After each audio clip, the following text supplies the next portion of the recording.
Olá, querido ouvinte. A mensagem de Deus para nós hoje tem como título Uma bênção chamada lei. Você acha que lei e graça combinam? Que funções desempenham a lei? A lei é uma bênção ou uma maldição? A palavra lei soa um tanto forte para alguns. Porém, se compreendida em sua origem e propósitos, compreenderemos seu benefício para cada um de nós. A lei de Deus é o reflexo de seu caráter, e isto realmente é um ponto de inestimável valor. Os atributos da divindade são apresentados pela Bíblia em situações variadas.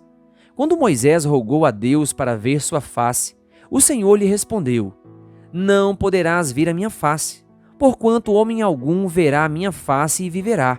Farei passar toda a minha bondade diante de ti, e te proclamarei o nome do Senhor.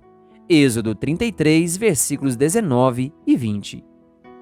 E no capítulo 34, versículos 6 e 7, lemos: E passando o Senhor por diante dele, clamou: Senhor, Senhor Deus compassivo, clemente e longânimo, grande em misericórdia e fidelidade, que guarda a misericórdia em 1000 gerações, que perdoa a iniquidade, a transgressão e o pecado, ainda que não inocenta o culpado, e visita a iniquidade dos pais nos filhos e nos filhos dos filhos até a 3ª e 4ª geração.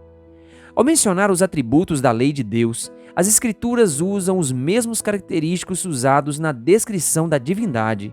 Por exemplo, o apóstolo São Paulo menciona que a lei é santa e o mandamento santo e justo e bom. Romanos capítulo 7, versículo 12.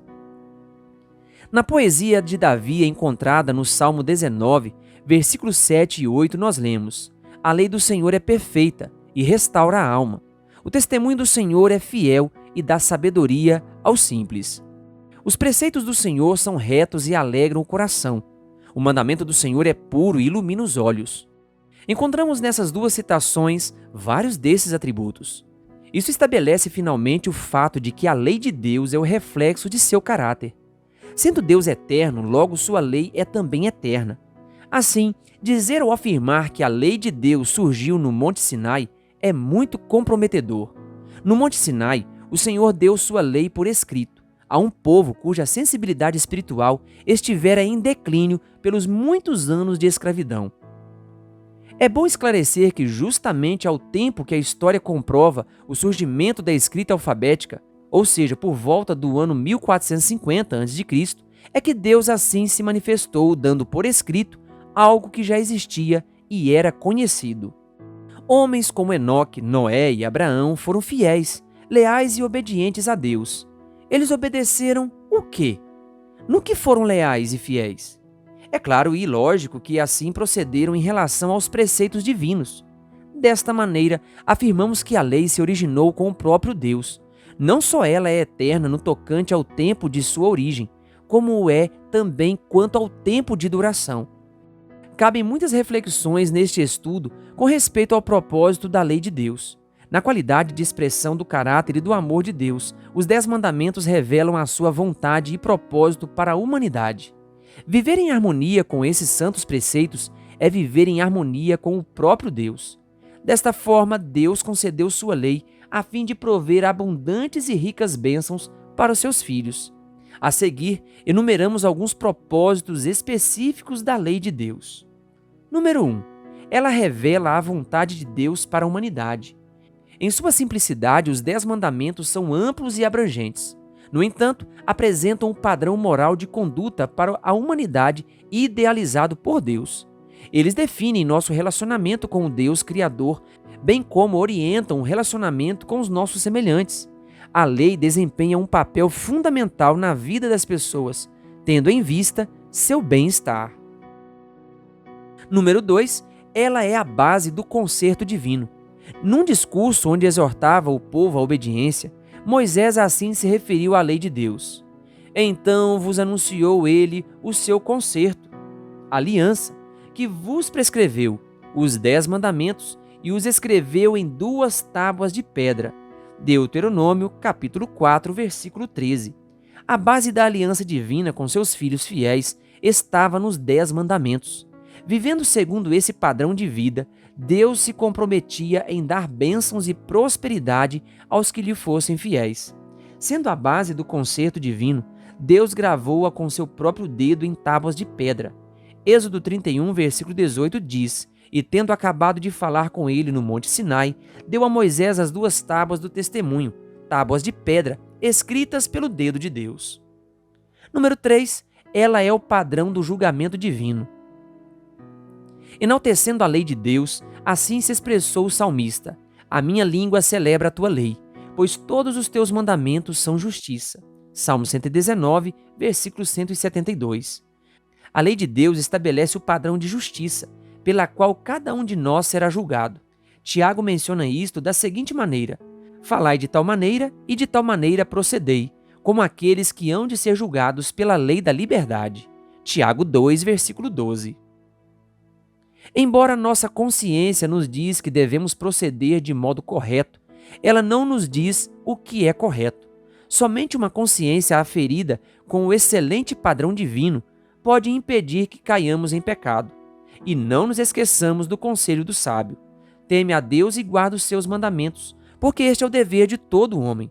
Porque Deus há de trazer a juízo todas as obras que estão escondidas, quer sejam boas, quer sejam más. Eclesiastes 12, versículos 13 e 14. Número 4. A lei aponta-nos o pecado e sua solução. A lei funciona como um espelho. Ela mostra os defeitos e falhas de nosso caráter que contrastam com o perfeito caráter de Deus. O apóstolo Paulo afirma que, pela lei vem o pleno conhecimento do pecado. Romanos 3, versículo 20. É pela lei e seus santos preceitos que podemos perceber, através da atuação do Espírito Santo, que nossa vida não se harmoniza com a vontade de Deus. A lei não salva, mas torna-se um instrumento através do qual o Espírito Santo utiliza-se para convencer-nos do pecado. Apontando a nossa condição de pecadores, a lei não pode nos salvar, mas nos apresenta o autor da mesma, aquele que está pronto a perdoar e redimir. Desta maneira, a lei nos indica a Jesus, a fim de que recebamos a salvação. Foi nesse sentido que Paulo chamou a lei de aio, para nos conduzir a Cristo, a fim de que fôssemos justificados por fé. Gálatas 3, versículo 24. Número 5. Ela provê genuína liberdade, restringe o mal e traz bênçãos. Jesus disse que todo aquele que comete pecado é escravo do pecado.